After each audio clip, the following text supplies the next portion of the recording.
lamun urang ngabogaan keyakinan iman anu tinggi ka Gusti Allah lain urang anu perang wa ma ramaita idh ramaita walakinallahu harama urang ngabalangkeun lain urang nu ngabalangkeun tapi Allah nu ngabalangkeun ketika dikenakeun lain ku urang nu ngenakeunana tapi ku Allah boro-boro eta cek Kangjeng Nabi kalapa ragag korma ragag lain saragag ragagna kahandap ku Allah eta kalakai anu geus garing di luhur potongna potong ku Allah ragagna ge ragag ku Allah ketika urang boga keyakinan bahwa leumpangna urang nang Allah gerakna urang gerak Allah ngabalangkeun panahna urang nang Allah Allah maha segala-galana saha nu nyaho sakali ngabalangkeun ieu panah teureun eureun cas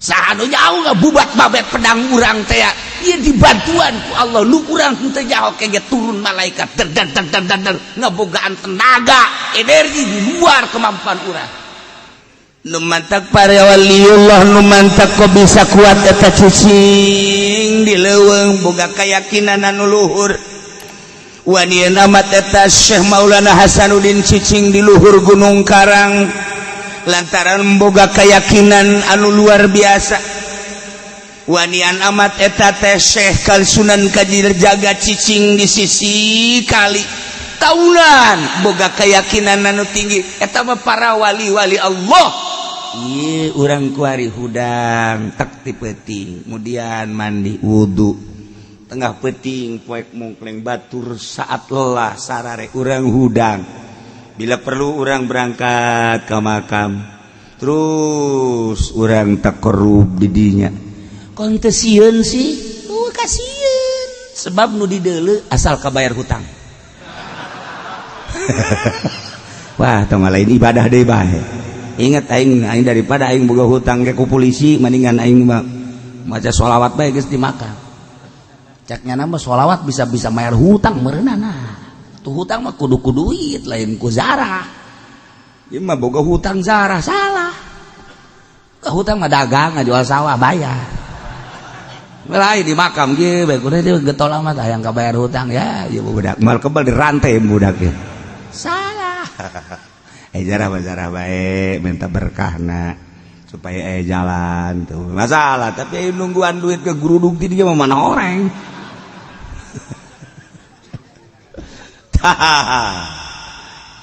ilah lalakon di zaman Belanda kamari ieu ulah kaget engke ge aya bantuan ya nu puasa bae mah geus jelas tambah dibantu ge lantaran emang ti awalna ge boga rencana ieu kan zaman Belanda aya nu ngadadak diberi cair cak gagah disuntik pelerna cak gagah eta geus karar itu ngadadak aya nu datang ka ruhuna tah cekal ku sia gagah lamun memang endek dibere kemenangan urang kege aya bantuan ti Allah anu urang naget teu daun kitu ngaranna teh di luar nalar urang kaget urang iya teh terus bae kos kitu datang kuari ge datang kuari kukula lamun dicaritakeun selama perjalanan ke Jakarta demo pertama demo kedua dan demo ketiga eta teh aya lalakon unik perubahan di negara geus sabaraha persen moal dicaritakeun apakah berubah ieu teh kepala negara pemimpin berubah jeung henteu na insyaallah ke di akhir kukula bakal dicaritakeun gua mau malwaka heulana kumaha kekuatan ABRI kekuatan polisi kumaha di polisi teh kekuatanana emang solid apa henteu saat ieu setelah ningali pergerakan jeung kahareupna dibaca bakal kumaha jeung kumaha hehe atuh lain lalakon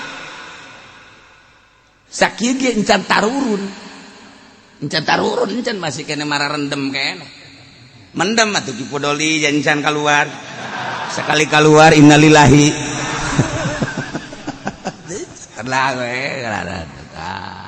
alat keur dideuleu sebab naon wali Allah mah teu sambarangan sambarangan kudu aya irodah Gusti sebab salat nage henteu asanyana berangkat kos kitu nage ulah asanyana kudu aya perintah ti Gusti Allah lamun geus perintah kakarak lamun can perintah doa biasa bae ke lamun geus perintah kakarak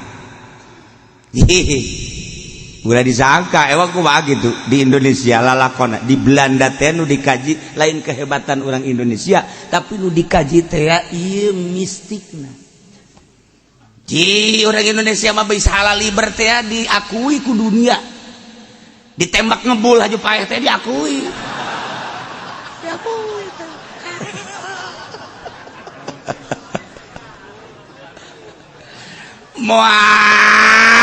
raja sihir datang ke Indonesia teh Amerika David jalamun di urang rajana anu dikagumi kunyana anu dibanggakeun kunya jamaah datang atuh ka urang mantak datang ge kan aya ngendek dilawan apa henteu eta mah lain urusan datang ka urang berarti aya inohongna di urang sarua bae ngan teh dilawan aya enggak usah ulah sebab bahaya teguh mana ayat cerita di luar negeri ayat cerita Nyi Roro Kidul make jilbab di urang mah Roro Kidul make jilbab saha cenah eta anak ente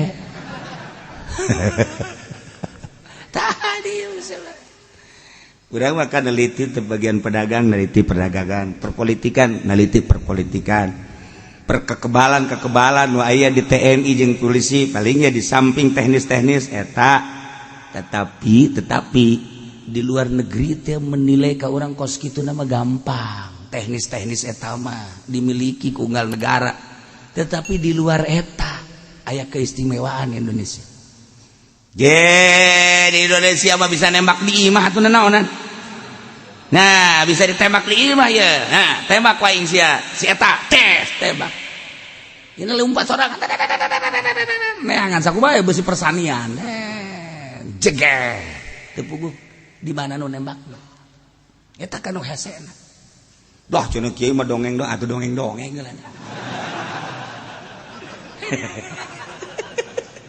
itu sebenarnya aya atuh aya kading ieu Indonesia mah rajana teh Banten raja di Banten teh aya dua kekuatan hiji maung nomor kedua orai lain lalaga kuari keur ngaringkuk bae orai di Gunung Garang aringkuk eta buntutna jeung huluna lamun nyana hudang tah Banten teh katutup kabeh mun nyana hudang tek hulu jeung buntutna teh ngahiji lain sa Gunung Garang sa Banten tek bari nyana geus kakarek hudang doang aya naon emang ceng nyana teh rame amat ulah waka udang ulah waka udang deui ada ngaringkuk lamun eta geus kaluar pan aya anu pawang anu bakal ngagerokeun kukut aya naon saha ieu nu bakal dicaplokna saha kiai nu mana tah si eta heula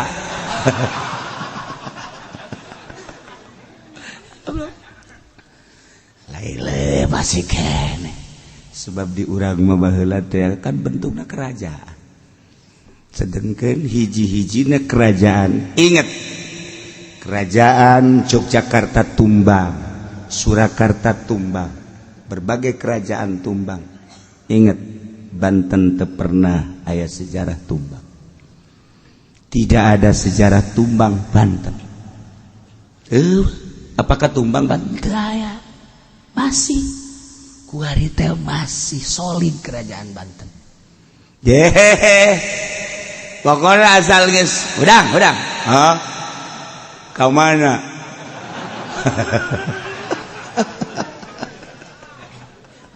ya Allah urang ngikos kitu aju resepan tadi aju hayang pan perang aing ngarasa teu boga naon embung pan perang atuh urang mah kitu bae ngarasa lemah ngan teu sambarangan ke di mana-mana sumur jeung sumur geus nyararambung cirina eta kakarak meunang dihudangkeun oray lamun sumur jeung sumur can nyambung moal maksudna kumaha geus kos kitu bae ulah suka nyaho suka nyaho kitu bae heula lantas cenah kieu hayang nyaho cuma dibere nyaho ge moal nyaho bae hese sia mah otak nangan sajengkal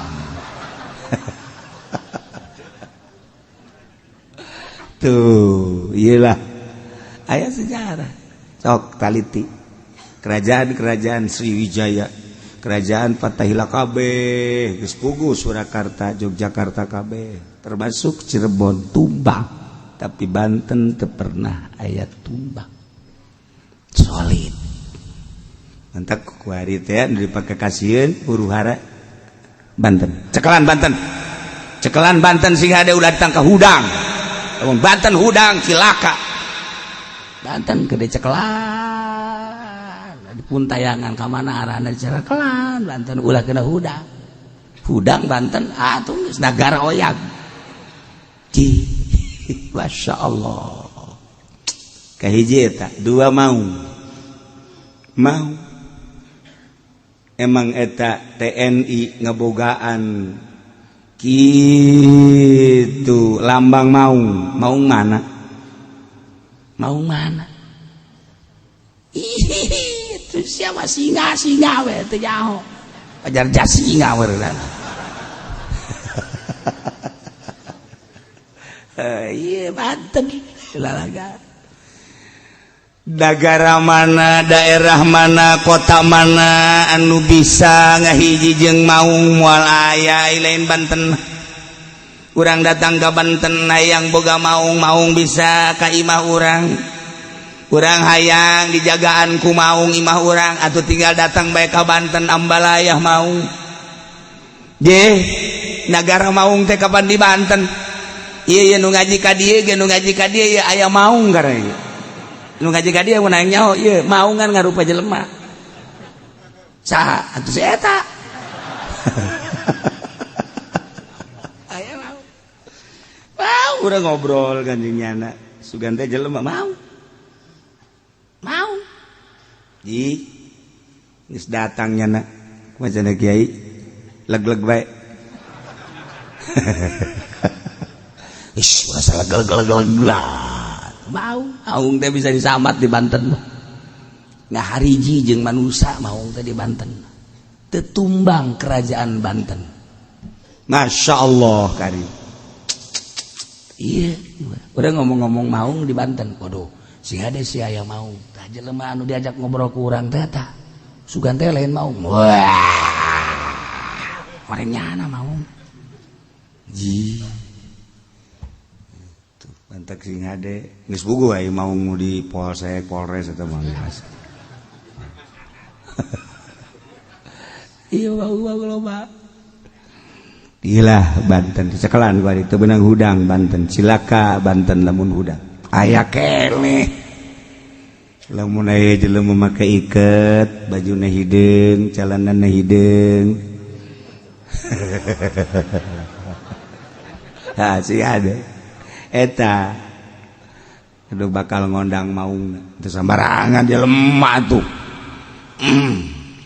kos gitulah carita negara ieu teh terketahui ku orang luar negeri Belanda sangat mengetahui Amerika mengetahui kekuatan militer nama teu sabaraha Indonesia tapi kekuatan etana sebab sejarah teh membuktikan ketika orang perang jeung Belanda teu gegeraan 300 tahun teh ngahaja lamun digegeraan ke narita tuh bisa tapi henteu sebab eta urusanna politik oh iyalah Banten wah Banten asal awas dia ku ngai wah eta asal geus ngomong awas dia ku ngai aja dibere aya japuk tenang wes tenang ya Allah da ye wa tawadduna aranjeun kabeh mami karesep nikah hayang tengan sakadar ngalawan nu teu boga kakuatan ya rombongan dagang tapi wa yuridu Allah mangharepkeun deuk ngalahirkeun haq dengan kalimat-kalimat Allah dek ditembongkeun kagagahan Islam wa yaqtada birul kafirin Allah dek ngamusnahkeun ka akhir para kafirin dengan tumbangna Abu Jahal tumbanglah kafir.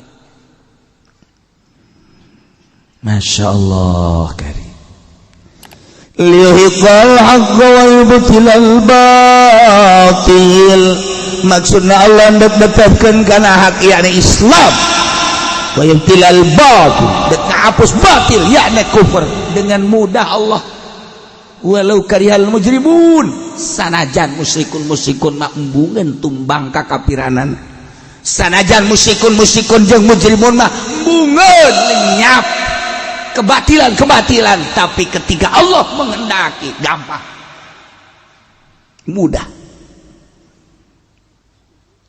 Urang berangkat atau teman demo mah lalagaan mah tapi lalagaan kan jadi sorotan dunia anu diperkirakan bakal 1000-2000 tapi ternyata jutaan manusia sanajan TV ngajelaskeun cuma sekian ribu sekian jutaan eta nangsa ngagerakeun buat tinggal jelema kabeh bae lamun geus digerakeun kabeh wah tuh Jakarta pinuh Tangerang pinuh kabeh ngagejebur ka kesedane kabeh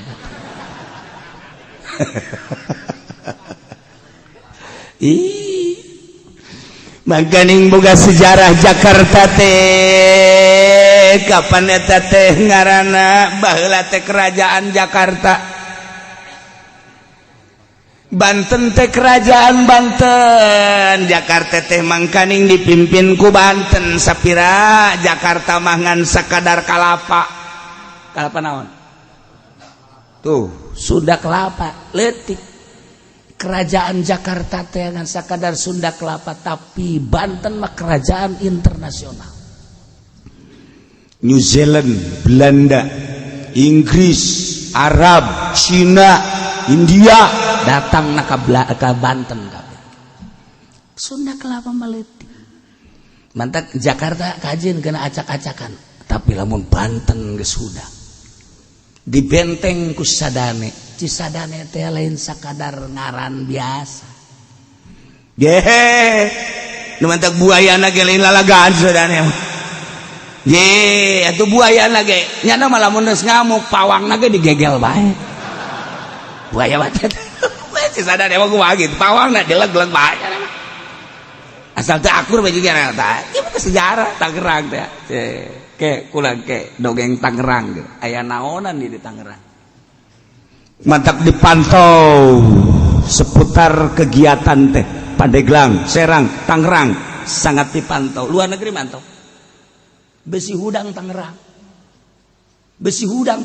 ieu cisadane teh boga sejarah benteng cisadane teh bentengan Banten teh negara anu pinuh ku bentengan dua bentengan hiji bentengan zahir kadua bentengan batin benteng zahirna geus diacak-acak untuk diteliti ku berbagai mahasiswa baik mahasiswa dalam negeri maupun luar negeri untuk mengetahui sejarah benteng diacak-acak sakadar benteng zahir benteng batin masih kain aya mentek lamun dek liwat ka Banten teh kudu boga opat salam hiji di Cikande eta kudu salam Cikande tah pas perbatasan Tangerang Serang eta ditu kudu salam assalamualaikum orang Cikande beres cak nyana waalaikumsalam edan sia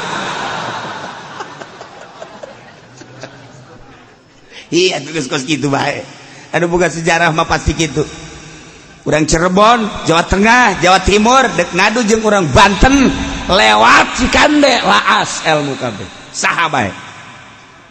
Cikande. Ke, kukula dibahas tangaran Cikande teh naon eta Cikande. lewat orang di Cikande masuk kota Serang kudu salam deui. Assalamualaikum atut. Salam jadiana. Aing di dieu di jero ya. Salam deui.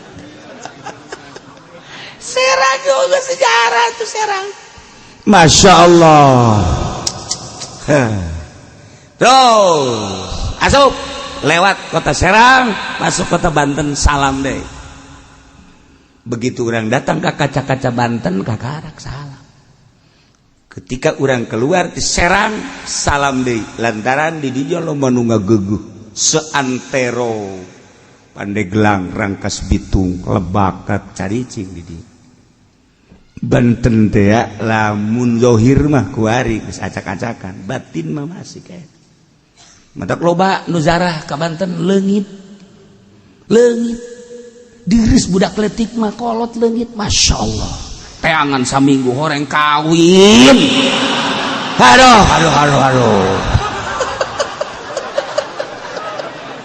Aduh aya randa urang. Ya Karim.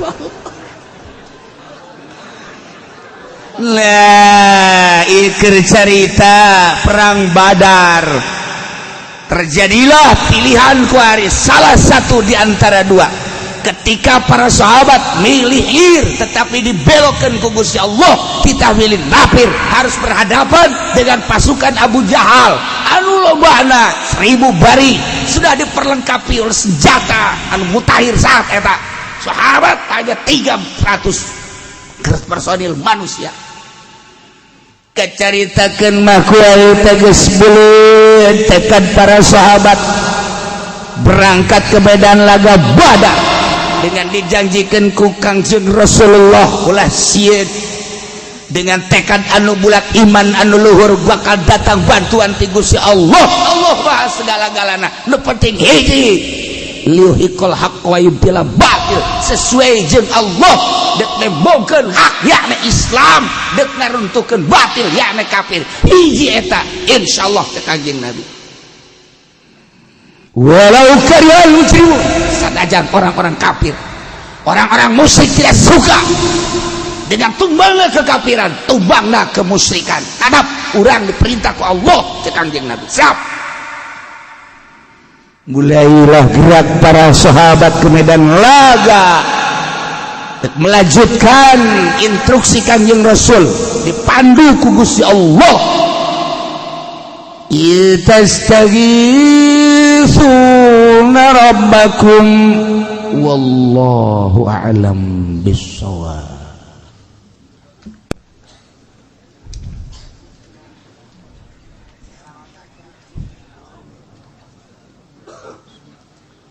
A'udzu billahi minasyaitonir rajim. Bismillahirrahmanirrahim. Wa Tirmidzi lan ngariwayatkeun sapa Imam Tirmidzi Ibnu Umar saking Umar anna Rasulullah ing satuhune Kangjeng Rasulullah sallallahu alaihi wasallam golek ngucap ya Kangjeng Rasulullah idza masyat ummati tatkala lumaku sapa umat ingsun al mutayta kalawan gumedhe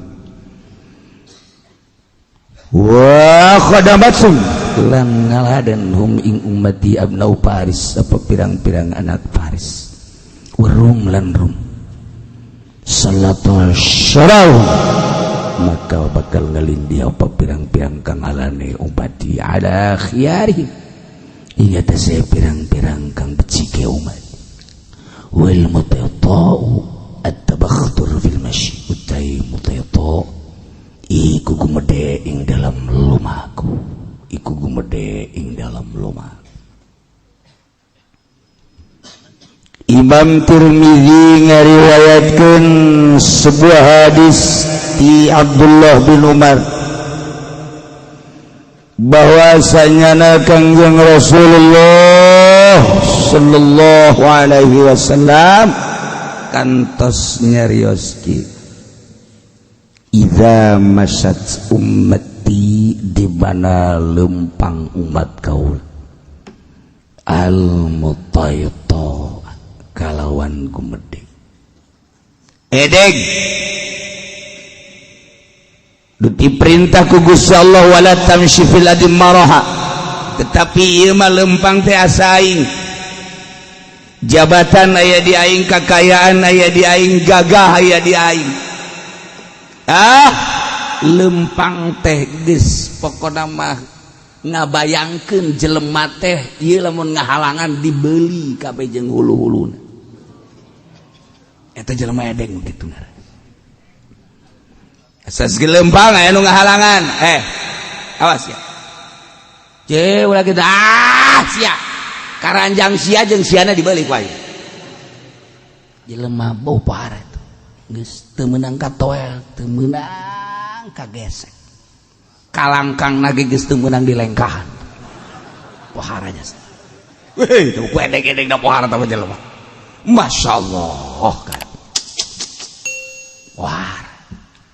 Di mana geus lempang umat kaula model kos itu gumede wa qadama sum'abna uparis warum diladen ku anak-anak orang Persia, diladen ku anak-anak orang Romawi.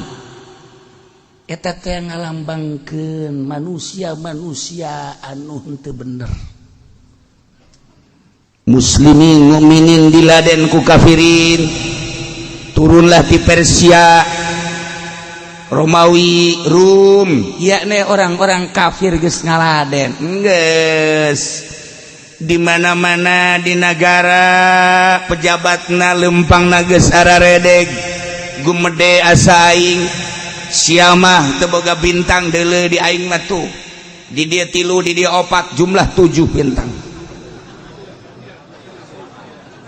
Aspirin. Dele balok sia. Nah, araredeg lempang teh. Lain lalagan gumede. Nu kayana gumede, pejabatna gumede, pertahanan polisina gumede, TNI na kitu kene ngomong paluhur-luhur geus teu kawadahan. Kiaina ge sarua bae, silih tangtangan kiaina ge.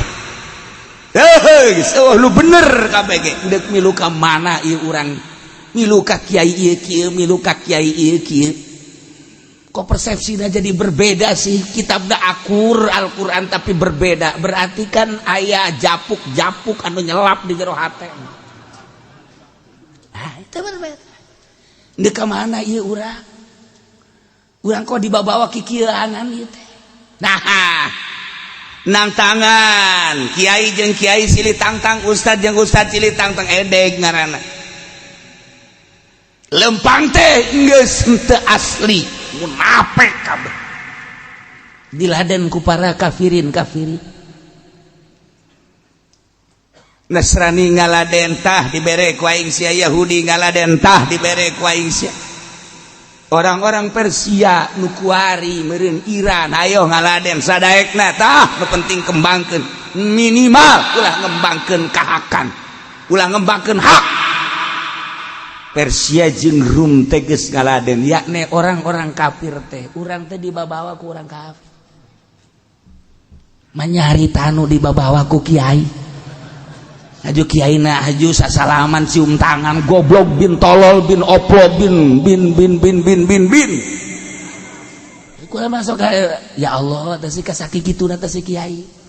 Di mana Qur'ana, di mana hadisna, naon hartina Qur'an jeung naon hadis hartina. Hadis atuh. Ya Allah, ya Rabbi murikak bulu. Henteu nyalahkeun ka hari tanuna, nyalahkeun ka tangkorak kiaina. Garoblok teh. Ye cenah kiai atuh lamun politik mah lain kitu. Leg-leg ku sia politik awas di akhirat sia kuaing ditongton sia. Ye cenah kiai ge can pugu, ai ge bae can pugu kumaha sia goblok.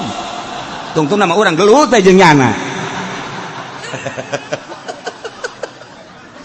Ya Allah, ya Rabbi. Jadi karuah ye cak Kangjeng Nabi. Di mana umat kaulat di berbagai kalangan, geus puguh pejabat, geus puguh pertahanan, geus puguh eta mah nu boga kakawasaan. Yeuh deui rakyat lagi umat kaulat teh kabehan lempang geus arerede gumede.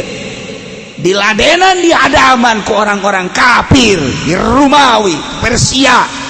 geus engke bakalna sallallahu syararuhum ala khiyari bakal ngelehkeun anu jararahat nu garorengna umat ngelehkeun nu balalener. Kiai bakal dicaci maki, santri mah geus teu dianggap jelema pajar monyet kunyana. Umat anu beragama make kopea bakal dihina kunyana lantaran kaedegan jeung kagumedean, dihadang kunyana, dihadaman ku kafir-kafir, bere duit, dibere fasilitas dan lain sebagainya. Geus bakal ngelehkeun kejahatan kagorengan kanu bararagusna moal dianggap atuh teh. Lamun urang ngadenge kamari ieu bakal disensus kiai-kiai, dek dinaonkeun kiai disensus. Ulah anu nanya kiai kumaha cenah lamun kiai disensus los. Aing mah teu berkepentingan. Engke cenah kiai teu meunang dakwah, ngeunaheun aing meunang dakwah. Ji eta aing mah ibadah sorangan bae. Engke cenah umat kumaha? Ya atuh sabodo teh mikiran umat teuing atuh aing bae. Cepen cenah kiai kitu amat aing mah deui kitu bae. Riweuh aing mah nadengena. Ki Pudoli mah deuk disensus embungeun nya mah. Waduh cenah deuk dibere sertifikat engke kan. Sertifikat ka kiai beus teu meunang sertifikat nya. Aing mah meunang teu meunang geus sakieu bae. Cenah aing mah teu meunang sertifikat aing geus teu meunang cenah teu meunang dakwah. Moal aing moal dakwah. Moal. Deuk naon tu dakwah. Atuh cenah teu meunang atuh teu dakwah mah teu meunang duit. Nah iya mendingan dikirim orai pacok. Iya mendingan geus memeh sertifikat mendingan orai dikalieukeun. Leg-leg tara we. Jadi itu dakwah mah makin herit makin mantep dakwah. Hayu sabisa-bisa urang di Kangjeng Nabi ge saat teu meunang dakwah toela. Saat teu meunang ngomong lalauna. Urang balik deui ka dieu kajeut. Cenah ditembak syahid aing. Je, di akhirat nu nembakna deuk di tangan gua aing. Jahanam bagian lu. Kiai di mana? No, sono Firdaus. Hayu sia. Jadi rela Allah mah teu kudu sieun-sieun. Nah, cenah urang ke bakal tung ieu teu meunang dakwah mah teu meunang sertifikat mah teu meunang dakwah teu meunang masalah. Jumat cenah engke lamun teu meunang sertifikat mah teu meunang aya jadi imam teu meunang jadi khatib. Aduh masalah pere atuh Jumat. Hese-hese amat sih. Lain bae Yahudi nu aya di Palestina. Lain bae Yahudi nu aya di Baghdad. Lain bae Yahudi nu aya di Suriah. Yahudi nu aya di Indonesia sarua. Hayang ngaleungitkeun pemimpin-pemimpin Islam. Lantaran ngarasa nyerinya. Teringat, wah. Kita perjuangkan sesepuh kita Abu Jahal supaya hidup kembali di Indonesia. Ih goblok meureunnya. Atuh saru aja deh kos gitu. Ngarasa nyeri ya lagi. Antaknya nyeun Abu Jahal di Cikupa aya di Tendenan. Di Pasar Kemis aya Abu Jahal. Anakna anak Abu Jahal. Cepatan aya di Cilawak ruang aman. Abu Jahal modern. Masya Allah. Kangjeng Nabi teh instruksikan sahabat untuk menghadang ir. Artina ir teh rombongan pedagang. Jumlahnya cuma 40 do dipimpin ku Abu Sufyan. Setelah berangkat di Madinah, Abu Sufyan geus nyieun mata-mata. Ternyata mata-mata langsung ke Mekah. Abu Sufyan lewat pinggir kali untuk menyelamatkan rombongannya. Cek Abu Jahal salametkeun rombongan Abu Sufyan untuk kelangsungan negara urang. Tanpa didukung oleh perekonomian anu tinggi negara orang bakal hancur. Hiji-hijina kelangsungan negara Mekah adalah perdagangan nu dipimpin ku Abu Sufyan. Kalau sampai dihadang ku Muhammad, acak-acakan urang. Maka untuk mempersiapkan Mekah, mempersiapkan hadangan-hadangan Muhammad, siap tempur 1000 prajurit dikerahkan, seluruh prajurit di Mekah dikerahkan. Jitu-jituna naik kuda, jitu-jituna naik onta. Berbagai perlengkapan perang, ya pedang, ya panah, dan lain sebagainya dibawa. Sabenerna mah, sabenerna henteu maksud perang, ngan sakadar besi. Iya, pedagang-pedagang dihadang ku Muhammad, kakarak orang perang. Pasaling singan jalan. Kuari pedagang lewat basisir, salametlah datang ke Mekah. Abu Jahal beserta rombongan geus berangkat menuju Madinah. Setelah dicek ku Kangjeng Nabi, ternyata lolos rombongan pedagang, teu kahadang ku Kangjeng Nabi. Setelah teka hadang ku Kangjeng Nabi teh didinya teh instruksi Gusti Allah Muhammad lain haju cicing anjeun teh. Lantaran ieu rombongan pedagang mah rombongan hanya saeutik ngan sakadar 40. Tetapi itu rombongan anu datang ti Mekah 1000 prajurit dengan berbagai kelengkapan, kuda, oda, senjata, geus datang ka Badar. Kangjeng didatangan ku malaikat Jibril alaihissalam untuk siap tempur jeung rombongan prajurit 1000. Sementara Kangjeng Nabi ngan sakadar 300-an. Ge henteu bawa perlengkapan anu optimal. Lantaran ieu mangan sakadar dek ngahadang rombongan pedagang. Tidinya lah mulai sahabat-sahabat ngarasa lemah. Kumaha urang menghadapi rombongan anu sakitu poharan. Masyaallah. Kangjeng Nabi ngangsongkeun permasalahan musyawarah. Aya 2 cek Kangjeng Nabi. 1 rombongan pedagang, nomor kedua rombongan Abu Jahal. Anu geus dipersiapkan dengan perlengkapan senjata jeung penunggang-penunggang kuda anu situ, berikut penunggang onta. Urang cek Kangjeng Nabi hanya 313, ulah balik deui ka Madinah. Pilih di antara 2, hanya sekedar rombongan pedagang nuku urang bakal dihadang atau urang bakal menghadapi musuh urang anu 1000 sakitu parana. Ya kabehan sahabat Muhammad, ya Rasulullah, hiji bae pedagang bae misalian teh urang balik bae. Bahaya ya urang menghadapi eta, waduh atuh lain lalagan.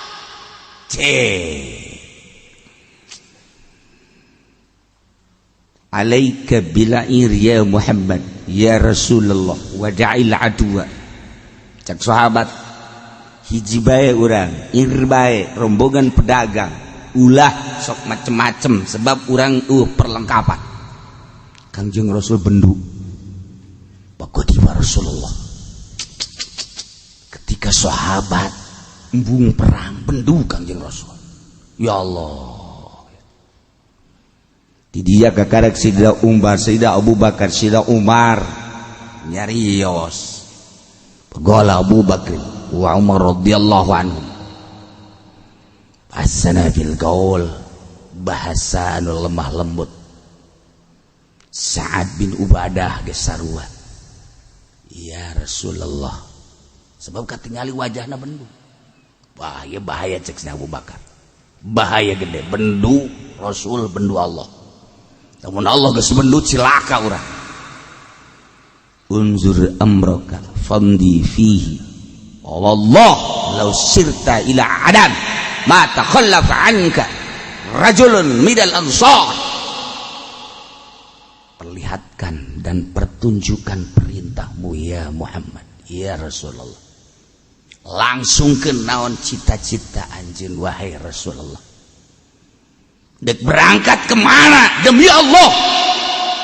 Lamun anjeun berangkat wahai Rasulullah, ulah nih ka karak nagara Badar leutik deket keadaan moal aya nu tersisa saurang-urang acan, kami bakal berangkat biru apapun yang terjadi. Tah kakarak lega hate nginahin perasaan. Urang lamun boga sahabat kos kitu mantep biasa. Ieu kumaha ieu urang rek ngariung mangkane hujan. Ulah di dalam hujan, penting dalam berkat mah. Wah. Beres. Anak buah kacau ya. Geus berkat mah lulu asal geus kos kitu bae eleh perang geus ka jadi hukum. Iya do bantak Jakarta jadi acak-acakan lantaran aya berkat nyesep. Aya berkat teh jelundup ka ustad ka kiai. Mata kana diacak-acakan dia lamun berkat moal kudu acak-acakan. Geus puguh pejabat mah emangnya nama juri berkat. Tapi iya ka kiai-kiaina masa sih Islam kudu milih kafir kitu bae heula. Masa si kiai kudu milih kafir? Habib masih kene mamawa kafir kene bae ieu mah keur carita. Lamun nyada berkatan moal mungkin kajen kumaha berkat eta jahat eta berkat eta. Masya Allah, Masya Allah, Masya Allah. Sejuta kali kitu teu beres aturanana, tapi lamun jelema Islamna ulah mementingkan berkat geus ngeunahkeun jasa. Eta kan hese saha si jelema kuari. Hai, dak, awas ya lamun milih eta. Hai. Diberes. Dak, sing ada nya. Awas ya nya. Ulah milih eta. Menang saminggu diberes. Hai. Milih mah milih urang. Heeh, ngan atur ada dula deuleu bae. Beres deui. Kieu dak. Negara urang kan lain negara Islam, demokrasi lah. Sokona mah nu penting mah deuk kafir teh deuk saha nu penting bisa mimpin kitu bae sih, jadi pimpin ku Islam kitu, dipimpin ku kafir kitu. Pan ieu kiai jadi kieu ngomongna ieu. Kamari mah awas ya. Awas ya. Kadua kali awas ya sing ada. Katilu kali dak atuh lah. Kaopat kali berkat eta, berkat ulin. Berkat ulin. Eta kos kieu. Masya Allah, mudah-mudahan orang kabehan diamankan tina berkat-berkat kos kitu. Dibere jariji orang maka berkat-berkat kos kitu. Dibere berkat jamal kebal ditinggalkan paeh kan ku orang. Kumaha lamun orang ngadukung seeta di akhirat ka babawa. Na'udzubillah min zalika min dzalik. Nah teh nyalahkeun nyanana nu nyalahkeun ieu da sahibul berkat ya. Allah, nah barang geus ngadenge Sidina Abu Bakar Siddiq, Sidina Umar nu sakitu poharana kakarak Kangjeng Nabi patabassama Rasulullah mesem Kangjeng Rasul. Marahmai, aduh luar biasa. Iyalah ketika Kangjeng berhadapan jeung dua, satu rombongan pedagang jumlah 40 pimpinan Abu Sufyan, yang kedua rombongan prajurit dengan penuh perlengkapan senjata rombongan Abu Jahal. Ya Allah, Kangjeng nyarita ke para sahabat, wahai para sahabat, rombongan pedagang telah berlalu, tetapi aya rombongan nu leuwih dahsyat nu dipimpin ku Abu Jahal. Pilih setelah rombongan pedagang teu aya, urang kudu berhadapan jeung rombongan Abu Jahal. Rombongan Abu Jahal telah menghadap urang. Cek Kangjeng Nabi, pilih di antara dua. Urang siap hanya pedagang atau siap maju untuk perang melawan rombongan Abu Jahal. Iyalah ayatna. Masya Allah. Bayangkan lamun urang tengah-tengah hari takir aya di rombongan eta dek kumaha. Sakadar ayat 13 sementara perlengkapan eueuh. Mun urang aya di tengah-tengah eta rombongan Abu Jahal anu sakitu poharana geus dipersiapkan untuk perang. Jumlahna 1000 leuwih mangkali 1000 bae heulana. 1000 ngalawan 300. Berarti 1 lawan 2. Aman 1 lawan 3. Ya Allah ya Rabbi coba ayo. Iyalah diabadikeun ayatna. Wazkur eling anjeun Muhammad, ingat anjeun Muhammad, iz ya'idukumullah. Waktuna Allah ngajanggikeun ka aranjeun kabeh ihda qaifataini kana 2 rombongan. 1 rombongan Ir pedagang jumlah 40 dipimpin oleh Abu Sufyan. Kedua Nafir anu geus dipersiapkan pasukan perang penuh persiapan persenjataan perlengkapan dan pohara. Annahalakum eta salah sahijina teh kudu di hareupan ku aranjeun. Sedengkeun wa tawaddun anjeun berharap anawalati saukati takunu lakum sanyanya rombongan anu teu ngabogaan kekuatan nyata rombongan pedagang teh takunu lakum nailah nu bakal dihadapan ku anjeun. Anjeun mah berharap dengan sakadar rombongan pedagang bae. Hiji likillati ada dia saeutikan ngan 40 sementara urang 300. 2 wa ujadiha perlengkapan perang pedagang mah beda jeung pasukan perang. Tapi wa yuridullahu an yuhiqqa haqqa bi kalimati lain deui kehendak Allah.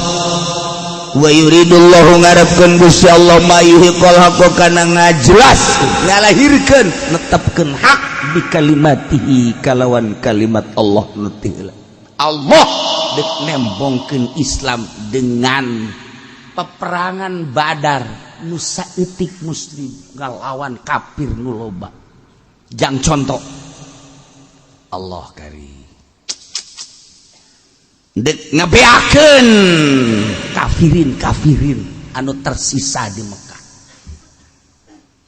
Dihareupan ti dijakan ribut sahabat urangan sakadar neuk perang teh ngalawan pedagang tapi urang ieu ku Muhammad ku Rasulullah ti tengah hareupan rombongan Abu Jahal. Kacau kahayang urang mangan sakadar ieu doang tapi ieu kahayang itu mah kos kitu amat. Di dialah musyawarah tetapi bulan siap urang hadapi rombongan Abu Jahal 1000 rombongan nana bakal dihareupan ku 300. Ya Allah ya Rabb. Cek Kangjeng Nabi dengan tekad anu bulat lain ku kuantitas tetapi ku kualitas. Lamun urang ngabogaan keyakinan iman anu tinggi ka Gusti Allah lain urang anu perang. Wa ma ramaita idh ramaita walakinallahu harama. Urang ngabalangkeun lain urang nu ngabalangkeun tapi Allah nu ngabalangkeun. Ketika dikenakeun lain ku urang nu ngenakeunana tapi ku Allah. Boro-boro eta cek Kangjeng Nabi kalapa ragag korma ragag lain saragag-ragagna kahandap ke ku Allah. Eta kalakai anu geus garing di luhur potong ku Allah ragagna ge ragag ku Allah. Ketika urang boga keyakinan bahwa leumpangna urang nang Allah, gerakna urang gerak Allah, ngabalangkeun panahna urang nang Allah. Allah maha segala-galana saha nu nyawa sakali ngabalangkeun ieu panah teureun cas.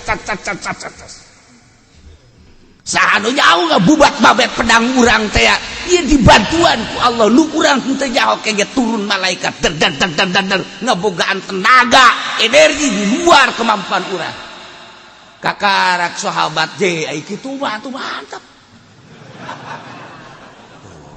kan urang ge lamun eleh urang sieun ge ngandalkeun urang sakikieuna tapi lamun urang geus di luar kapasitas urang urang gua kasih ya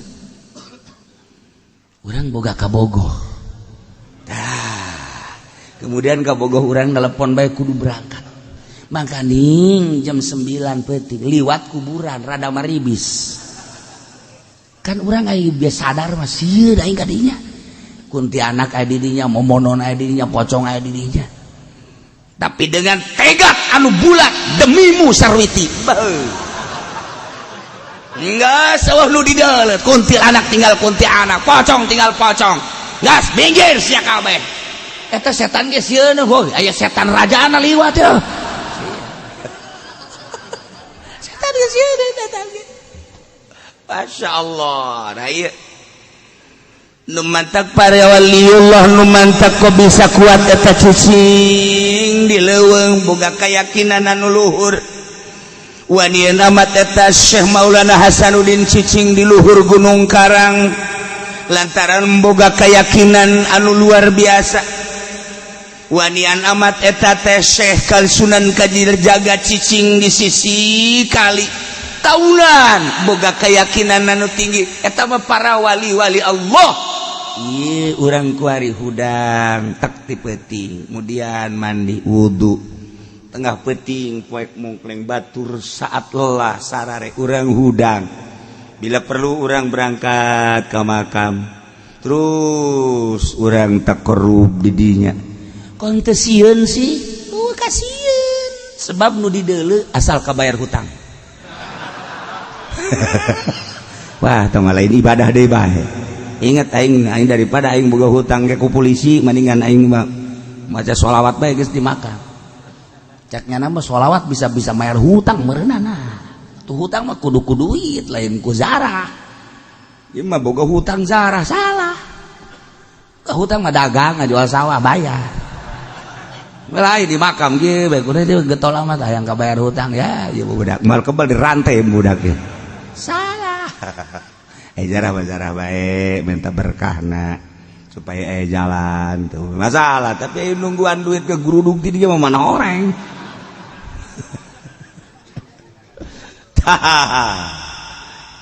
ilah lalakon di zaman Belanda kamari ulah kaget engke ge aya bantuan ya nu puasa bae mah geus jelas tambah dibantu ge lantaran emang ti awalna ge boga rencana ieu kan zaman Belanda aya nu ngadadak diberi cair cek gagah disuntik pelerna cek gagah eta kos karar itu ngadadak aya nu datang ka ruhuna tah cekal ku sia gagah lamun memang endek dibere kemenangan urang kege aya bantuan ti Allah anu urang naget teu daun kitu ngaranna teh di luar nalar urang kaget urang iya tuh terus bae kos kitu datang ka kuari ge datang ka kuari kukula lamun dicaritakeun selama perjalanan ke Jakarta demo pertama demo kedua dan demo ketiga eta teh aya lalakon unik perubahan di negara geus sabaraha persen moal dicaritakeun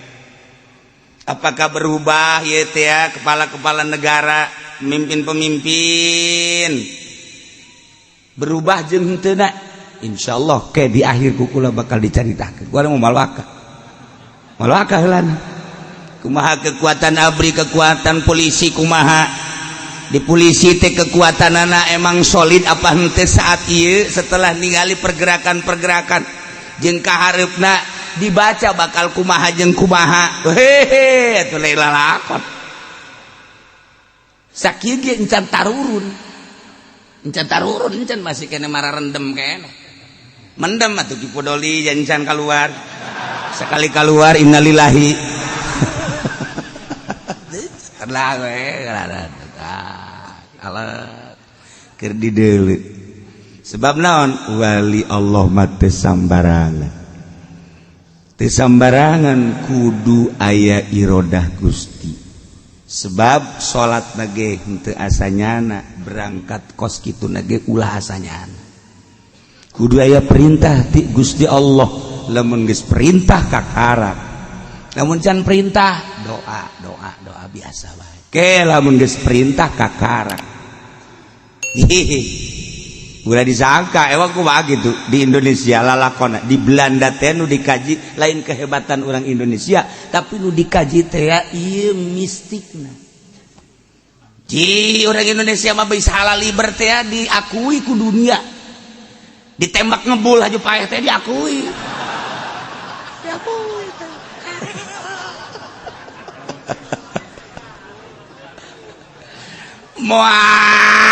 raja sihir datang ke Indonesia teh Amerika David jalamun di urang rajana anu dikagumi kunyana anu dibanggakeun kunya jamaah datang atuh ka urang mantak datang ge kan aya ngendek dilawan apa henteu eta mah lain urusan datang ka urang berarti aya inohongna di urang sarua bae ngan teh dilawan aya enggak usah ulah sebab bahaya teguh mana ayat cerita di luar negeri ayat cerita Nyi Roro Kidul make jilbab di urang mah Roro Kidul make jilbab saha cenah eta anak ente tadi urang mah kan neliti teu bagian pedagang neliti perdagangan perpolitikan neliti perpolitikan perkekebalan nu aya di TNI jeung polisi palingnya di samping teknis-teknis eta tetapi di luar negeri teh menilai ka urang kos kitu nama gampang teknis-teknis eta mah dimiliki ku unggal negara tetapi di luar eta aya keistimewaan Indonesia di Indonesia mah bisa nembak di imah atuh naonan nah bisa ditembak di imah ya nah tembak waing sia si eta tes tembak ini lompat sorangan neangan sakumaha beusi persanian jeger teu puguh di mana nu nembakna eta kan nu hesena dah cenah kieu mah dongeng doang atuh dongeng-dongeng geulana itu siapa aya atuh aya kan kading ieu Indonesia mah rajana teh Banten raja di Banten teh aya dua kekuatan hiji maung nomor kedua orai lain lalaga kuari keur ngaringkuk bae orai di Gunung Garang aringkuk eta buntutna jeung huluna lamun nyana hudang tah Banten teh katutup kabeh mun nyana hudang tek hulu jeung buntutna teh ngahiji lain sa Gunung Garang sa Banten tek bari nyana geus kakarek hudang doang aya naon emang ceng nyana teh rame amat ulah waka udang ulah waka udang deui ada ngaringkuk lamun eta geus kaluar pan aya anu pawang anu bakal ngagerokeun kukut aya naon saha ieu nu bakal dicaplokna saha Kiai nu mana tah si eta heula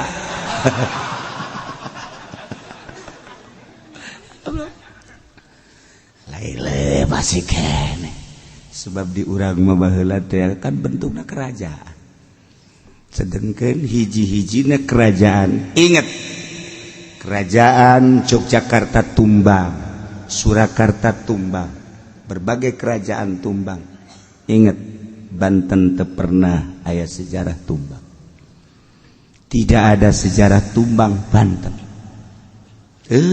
Apakah tumbang Banten? Aya. Masih. Kuari teh masih solid kerajaan Banten. Pokoknya asal geus udang. Ka mana?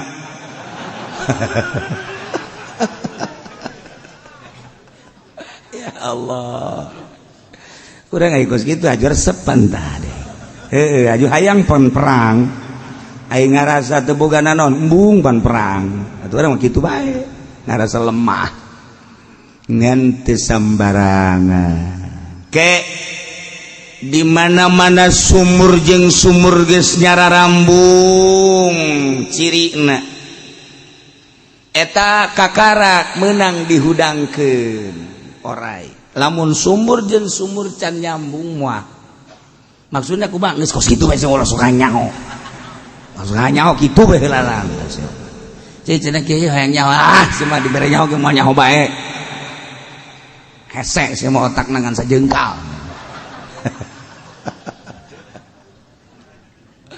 tuh iyalah aya sejarah sok taliti kerajaan Sriwijaya kerajaan Fatahila kabeh geus puguh Surakarta Yogyakarta kabeh termasuk Cirebon tumbang tapi Banten teu pernah aya tumbang solid mantak kuari teh dipake kasieun huru-hara Banten cekelan Banten sing hade ulah datang ka hudang lamun Banten hudang cilaka Banten gede cekelan di puntayangan ka mana arahna cekelan Banten ulah kena hudang Banten atuh geus nagara oyag ji masyaallah kahiji eta dua mau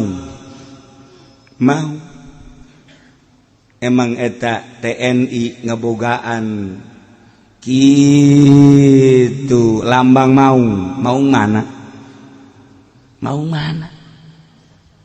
itu siapa singa we teu nyaho ajar jasinga weurang iya Banten lalaga negara mana daerah mana kota mana anu bisa ngahiji jeung maung moal aya lain Banten urang datang ke Banten hayang boga maung bisa ka imah urang hayang dijagaan ku maung imah urang atuh tinggal datang bae ka Banten ambalayah maung je negara maung teh kapan di Banten ieu nu ngaji ka dieu ge nu ngaji ka dieu aya maung gareng nu ngaji ka dieu mun hayang nyaho ieu maungan ngarupa jelema saha atuh si eta aya mau urang ngobrol kan jeung nyana sugan teh jelema mau di geus datang nyana wajana kiai leg-leg bae ish rasa leg-leg mau aung teh bisa disamat di Banten ngahariji jeung manusia maung teh di Banten teu tumbang kerajaan Banten masyaallah karim iya urang ngomong-ngomong maung di Banten waduh sing hade si aya maung tah jelema anu diajak ngobrol ku urang teh tah sugan teh lain maung wah marenya maung ji tuh bantak sing hade geus bugu aya maung di polsek polres eta mah iya maung loba iyalah Banten cekelan bari teu beunang hudang Banten cilaka Banten lamun hudang aya keneh lamun aya jelema make iket bajuna hideung calanana hideung ha si ada eta kudu bakal ngondang maung teu sambarangan jelema tuh kos gitulah carita negara ieu teh terketahui ku orang luar negeri. Belanda sangat mengetahui, Amerika mengetahui kekuatan militer nama teu sabaraha Indonesia, tapi kekuatan etana. Sebab sejarah teh membuktikan ketika orang perang jeung Belanda henteu gegeraan 300 tahun teh ngahaja. Lamun digegeraankeun harita teu bisa, tapi henteu sebab eta urusanna politik. Oh iyalah Banten. Wah Banten asal awas dia ku aing. Wah eta asal geus ngomong awas dia ku aing. Aja dibere aya japuk tenang. Wes tenang. Ya Allah. Da ye. wa tawadduna aranjeun kabeh mami karesep nikah hayang dengan sakadar ngalawan nu teu boga kakuatan ya rombongan dagang tapi wa yuridu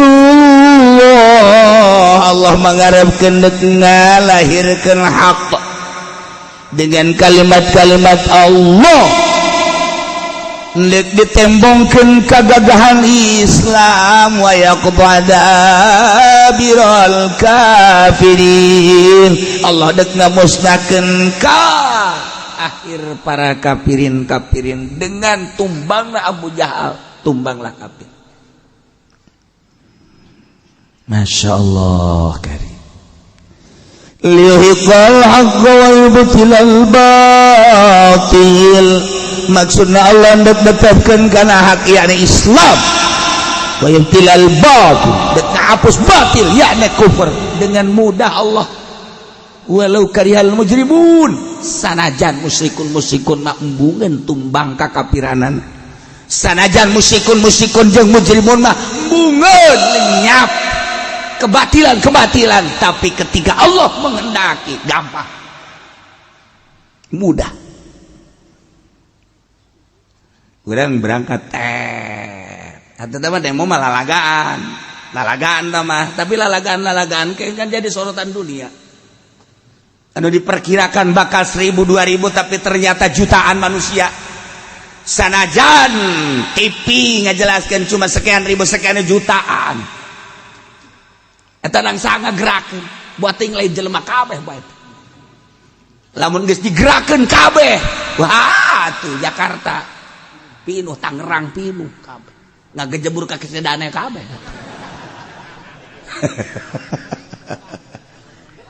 ih mangkaning boga sejarah Jakarta teh kapan eta teh ngaranna baheula teh kerajaan Jakarta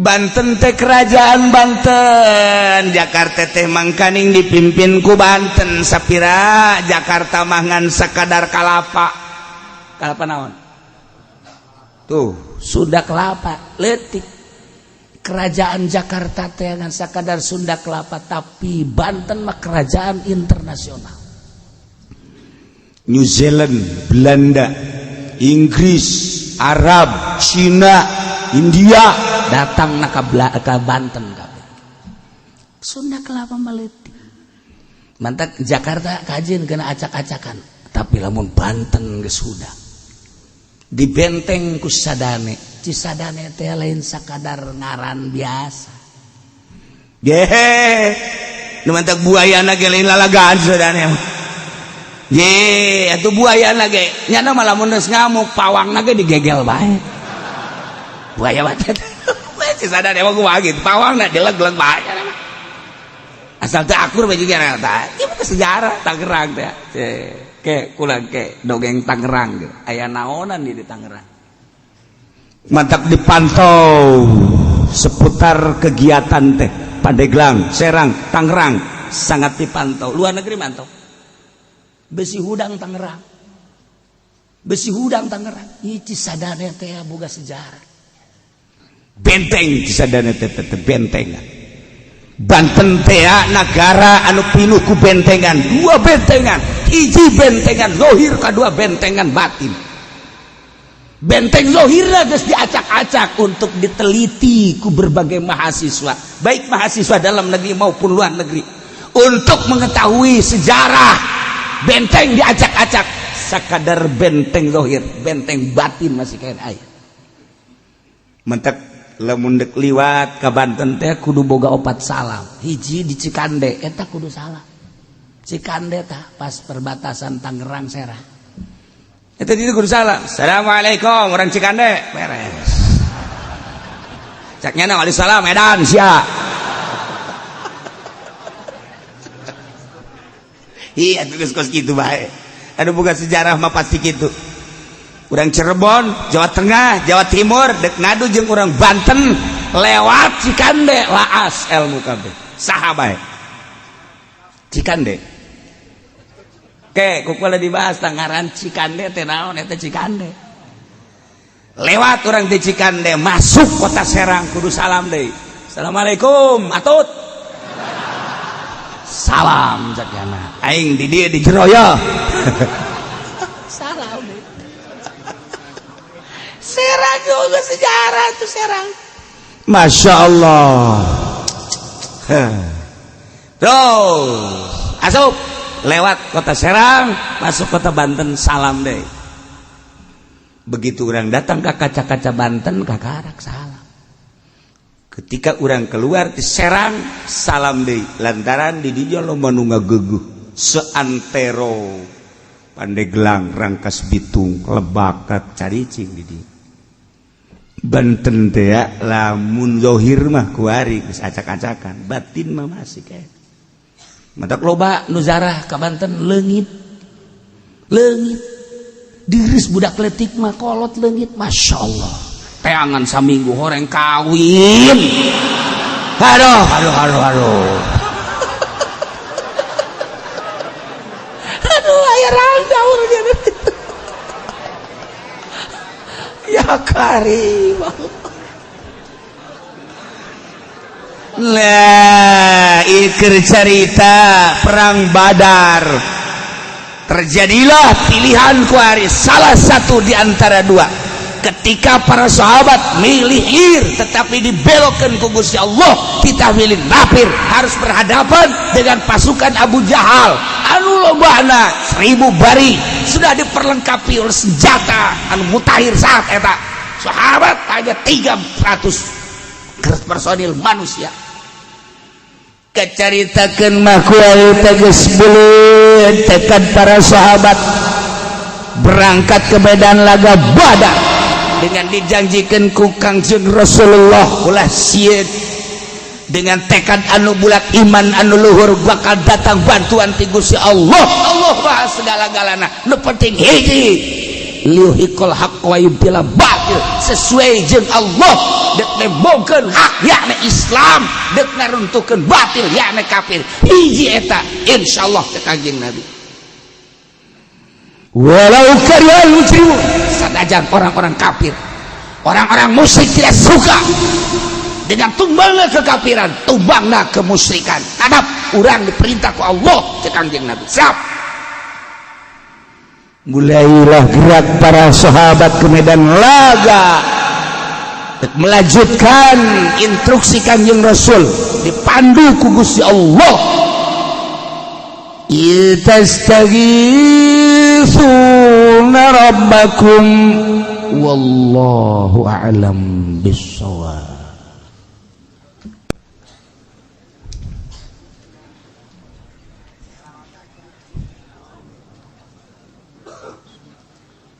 A'udzu billahi minasyaitonir rajim.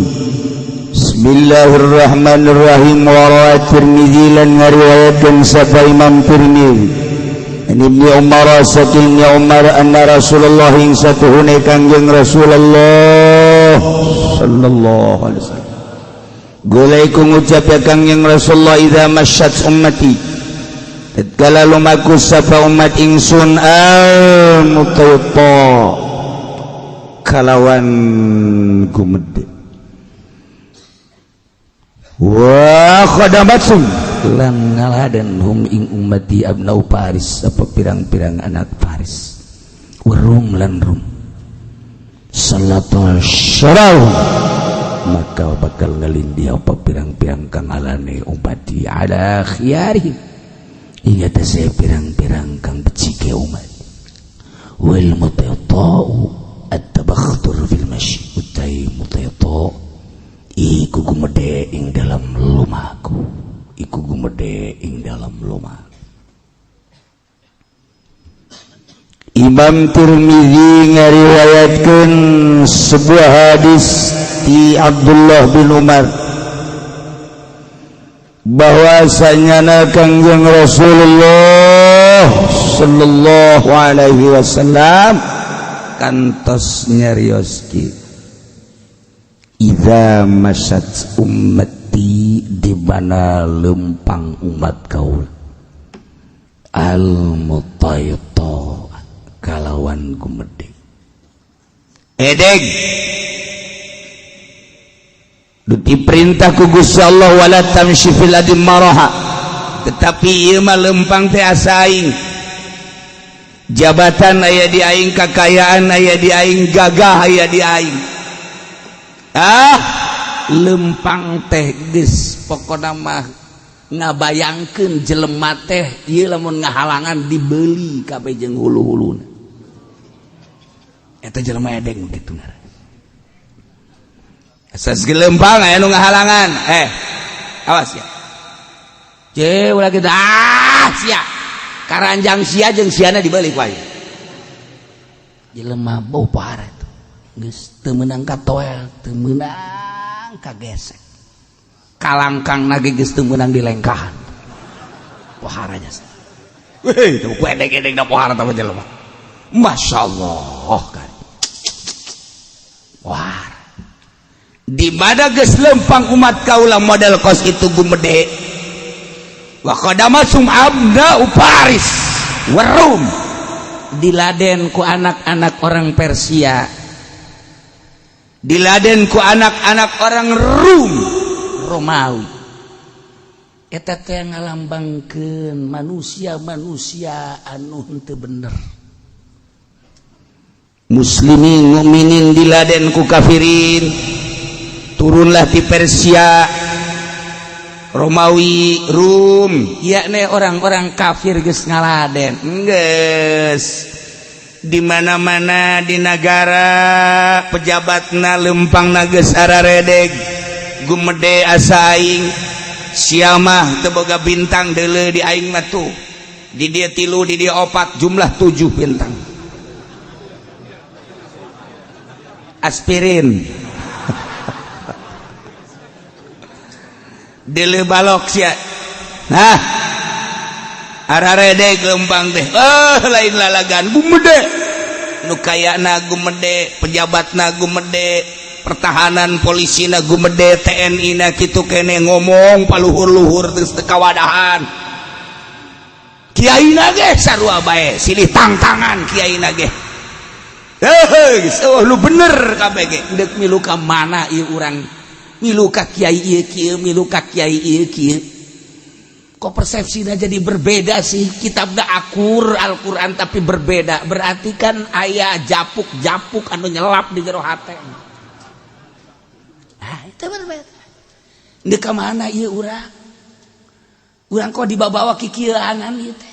Nah, nang tangan kiai jeung kiai silih tangtang, ustad jeung ustad silih tangtang edeg ngaranna. Lempang teh geus henteu asli, munafik kabeh. Diladen ku para kafirin. Nasrani ngaladen tah dibere ku aing sia, Yahudi ngaladen tah dibere ku aing sia.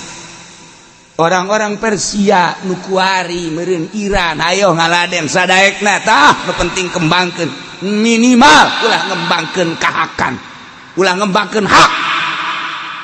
Persia jeung Rum teh geus ngaladen, yakni orang-orang kafir teh. Urang teh dibabawa ku urang kafir. Manyarita anu dibabawa ku kiai. Aju kiaina aju sasalaman cium tangan, goblok bin tolol bin oplo bin. Kumaha masuk ya Allah teh kasaki kituna teh si kiai. Di mana Qur'ana, di mana hadisna, naon hartina Qur'an jeung naon hadis hartina hadis teh. Ya Allah, ya Rabbi murikak bulu. Henteu nyalahkeun ka haritanuna, nyalahkeun ka tangkorak kiaina. Garoblok teh.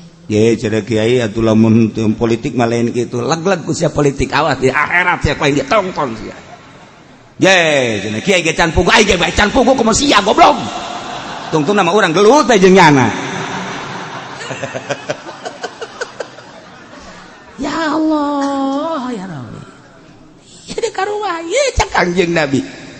Di mana umat kaulat di berbagai kalangan, geus puguh pejabat, geus puguh pertahanan, geus puguh eta mah nu boga kakawasaan. Ieu deui rakyat lagi umat kaulat teh kabehan lempang geus arerede gumede. Diladenan di hadaman ku orang-orang kafir di Romawi, Persia. geus engke bakalna sallatashararuhum ala khiyari bakal ngelehkeun anu jararahat nu garorengna umat ngelehkeun nu balaleuneur. Kiai bakal dicaci maki, santri mah geus teu dianggap jelema pajar monyet kunyana.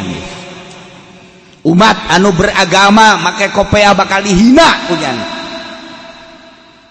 lantaran kaedegan jeung kagumedean, dihadang kunyana, dihadaman ku kafir-kafir, bere duit, dibere fasilitas dan lain sebagainya. Geus bakal ngelehkeun kejahatan kagorengan kanu bararagusna mal dianggap atuh teh. Lamun urang ngadenge kamari ieu bakal disensus kiai-kiai, deuk dinaonkeun kiai disensus. Ulah anu nanya kiai kumaha cenah lamun kiai disensus los. Aing mah teu berkepentingan. Engke cenah kieu teu meunang dakwah, ngeunaheun aing meunang dakwah. Ji, eta mah ibadah sorangan bae. Engke cenah umat kumaha? Ya atuh sabodo teh mikiran umat teuing atuh aing bae. Cepen cenah kiai kitu amat, aing mah deuk kitu bae. Riweuh aing mah nadengena. Ki Pudoli mah deuk disensus embungeun nya mah. Waduh, cenah deuk dibere sertifikat engke. Sertifikat ka kiai beus teu meunang sertifikat nya. Aing mah meunang teu meunang geus sakieu bae. Cenah aing mah teu meunang sertifikat, aing geus teu meunang, cenah teu meunang dakwah. Moal aing moal dakwah. Moal. Deuk naon tu dakwah. Atuh cenah teu meunang atuh teu dakwah mah teu meunang duit. Nah iya mendingan dikirim orai pacok. Iya mendingan geus memeh sertifikat mendingan orai dikalieukeun. Leg-leg tara we. Jadi itu dakwah mah makin herit makin mantep dakwah. Kayu sabisa-bisa urang di Kangjeng Nabi ge saat teu meunang dakwah toela, saat teu meunang ngomong lalauna. Urang balik deui ka dieu kajeun. Cenah ditembak syahid aing. Ye, di akhirat nu nembakna deuk teangan gue. Nah, jahanam bagian lu. Kiai di mana? No, sono Firdaus. Hayu sia. Jadi rela Allah mah teu kudu sieun-sieun.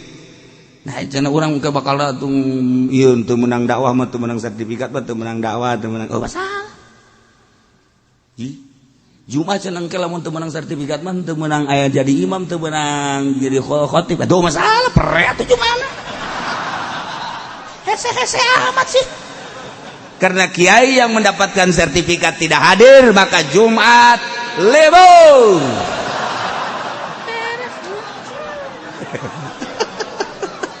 Ayo tanggung jawab camat, tanggung jawab bupati. Itu kayak nyana ge Islam ieu hudang nyana ge. Kalau geus kos kitu tah harare hudang. Kalau nonton bae ka hajeun aing. Sensus kita lupa. Nah iya mah keur carita urusan kaditu nama jaka bege gerak nang Allah ngan endek ka rumaha ieu nagara. Endek dikarumahakeun lamun lain penyempitan agama. Ketika agama disempitkeun sempit bae secara zahir mah. Tetapi apakah cukup didinya Islam moal bisa lantaran Islam ketika dipersempit teu sieun pae. Islam gitu. Kuari mah sararieun pae lantaran can jelas. Ketika geus jelas kudu berhadapan jeung musuh. Emang Islam sieun pae henteu. Sebab naon? Sorgana bakal ditembongkeun ka hati masing-masing. Ge atuh emang geus polisi ge polisi anu kuari nyana kaditu arahanana. Lamun Allah mere topek jeung hidayah ka polisi goblok meureunanan aing kudu ngebantayan orang Islam. Balik deui nyana kaditu. Sia hoka. Ya atuh urang mah kitu mah urusan Allah tah mah. Kuarinya nak kali itu sebab kan jelas. Ketika geus jelas atau polisi ge anak saha, anak Haji Soleh, anak Haji Makmun. Cak polisi teh bapak aing Haji Makmun. Bapak aing Haji Soleh, ku aing kudu ngabelaan si eta. Balik kanan nyana. Balik kanan.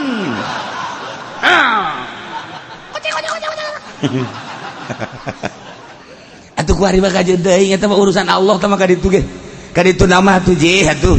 urang lamun ningali itu polisi nu saroat loba keneh abri nu salat ambalaya keneh ulah sieun-sieun heulana setiap jelema salat berarti menghadap ke Allah jadi polres ke masjid aya bagus di masjidna polisi ge asal ngiuhan bae ka masjid aya salat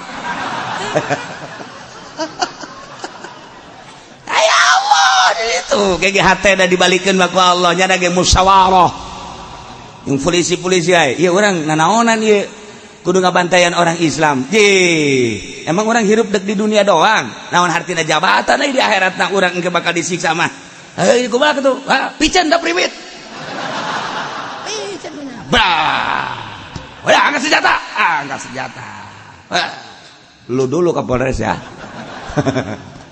eta mah urusanna geus kaditu mah rahasia Allah geus acak-acakan mah agama emang kumaha gitu kuari mah encan atuh biasa bae ulah sieun-sieun aya nu ngageter-geter paling kiai kuna sieun cenah kudu bisa perang aja kunahan gun sajin teu kudu pereng aja ge cek ai sia perang sieun pereng ngaji pere tolol ngariung embung kula mah ngariung teu cenah salat ge sampir teu kiai tolol ya kiai borangan dia tetep kiai ulah itu biasa bae sih Masya Allah ulah biasa bae kumaha gerak Allah engke ge sahanu nyaho tah seperti itu rahasia Allah ya polisi nu salat ambalaya keneh kuari nyana masih keneh encan jelas engke jelas abri gitu keneh geus jelas mah je atuh sahanu daek ka neraka sih atuh nyana ge mikiran polisi ge nya aing nembakan jelema muslim atuh aneh ka neraka geus balik kan cek nyana encek ditembak ku nyana ayo tembak tembakan beak encek kabeh hei lu nanya pak polisi kok nembak encek sorga aing kok eta tadi tembak teh sinci eta mah kabogoh aing wah polisi bang beres sih polisi anu kolot ditembak budak henteu Masya Allah nah iyalah carita urusanana gerak Allah subhanahu wa ta'ala ke geus kalut batu Allah nu ngagerak-gerakeun kuari mah tenang-tenang bae heulanan urang ulah kapancing ku ieu ku itu hayu bae nu ngaji nu salat nu dagang aktivitas orang biasa bae ulah riweuh ku perkara anu encan kanyahoan di polisi ge sarua bae tenang-tenangnya ge malalikir abri malalikir urang komo batu geus bae urang tenang serahkeun segala-galana ka Gusti Allah subhanahu wa ta'ala ngan ieu doang ye di mana umat kaula lempangna geus gumede asa aing boga jabatan boga kakayaan boga wilayah jeung sajabana kitu keneh rakyat asa aing kemudian geus diladen ku para kafirin nyana geus ngahadam kadinya geus kadituna bakal dielehkeun nu bener bakal dielehkeun ku nu jararahat